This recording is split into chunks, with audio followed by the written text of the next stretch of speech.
this movie is exactly why I love going to the cinema.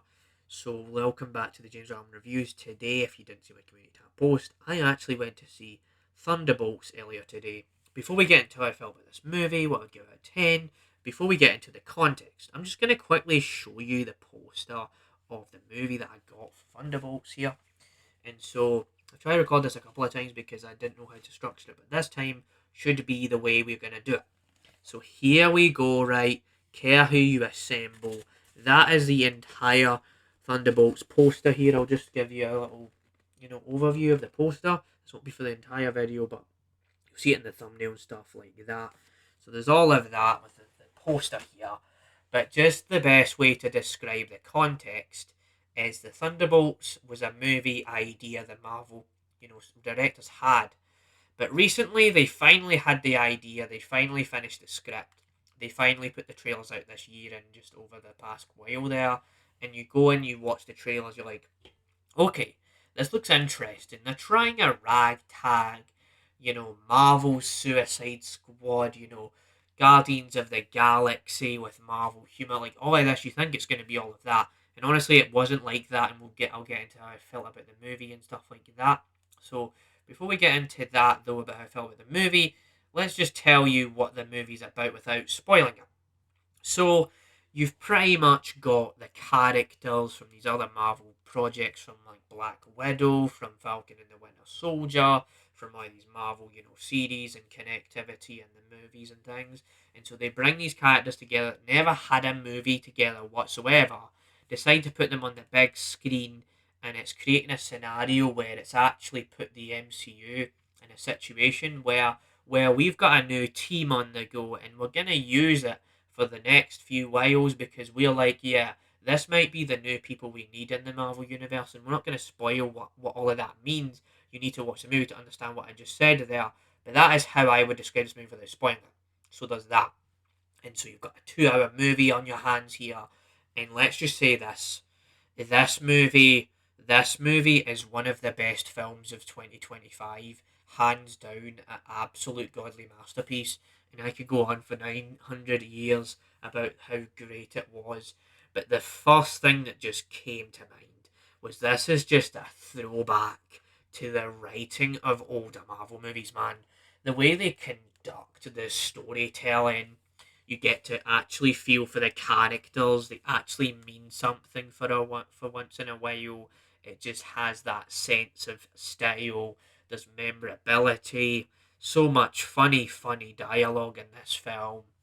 But it evens all the odds out by having such emotionally high stakes moments where the bad guys feel like bad guys, you know what I mean? And then they make these bad, horrible people, depressed people with horrible mental states, into just interesting characters to watch.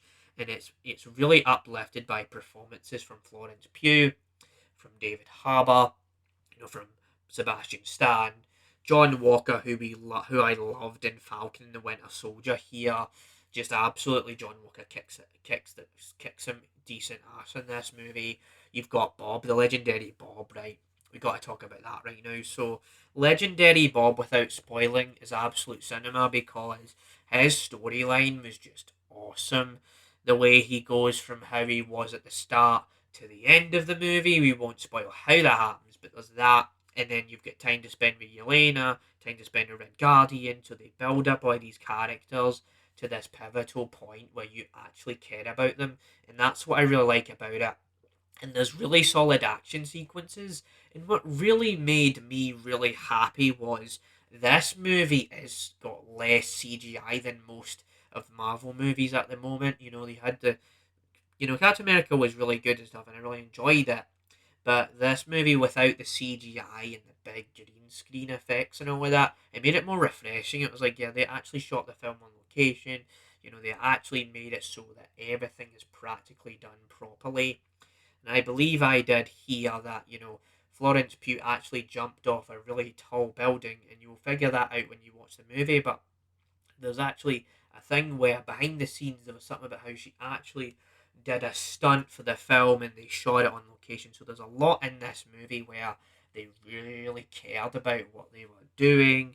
They knew not to make 500 jokes about death and, mental health, because the movie really touches on that. So I really appreciated that about the movie. And so there's also all of this happening, right? But I also appreciate the final act for taking a giant risk that kind of pays off, man. I'm not going to lie to you, like an absolute masterpiece final act. So it was, because they decided to make it a more dark, gritty, horror, fantasy feel.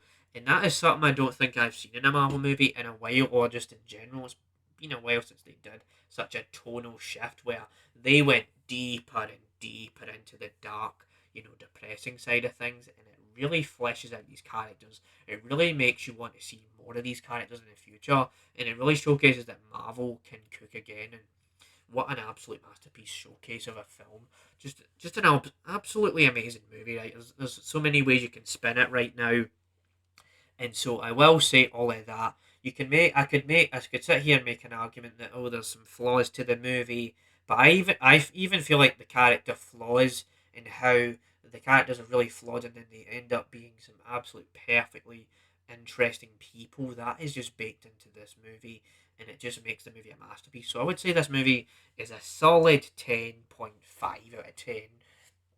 Probably my favorite Marvel movie so far this year. Just an yeah, just great. Great performances, great acting, great soundtrack. Great post credit scenes. Just great everything. Just a great movie. Like, I don't actually. I would say great is actually undermining this movie's quality. It's just excellent, stellar, top shelf. It's great. If you've not seen this movie, you need to go outside and experience absolute cinema like this one. So yeah, that's my review of the James Ramblin' Reviews. And definitely we can build the ship together. Nothing's gonna stop us now. Because let me just quickly show you that poster again in case you wanted to see it again, right? This is it. Be careful who you assemble because this movie is good. But you should assemble your free time to watch the film. So that's it, right? I know I've tried this video a few times out, but this is the best way I can do Thunderbolts 2025 review for you. So bye. I cannot wait for fantastic four first steps now after watching this movie. Bye.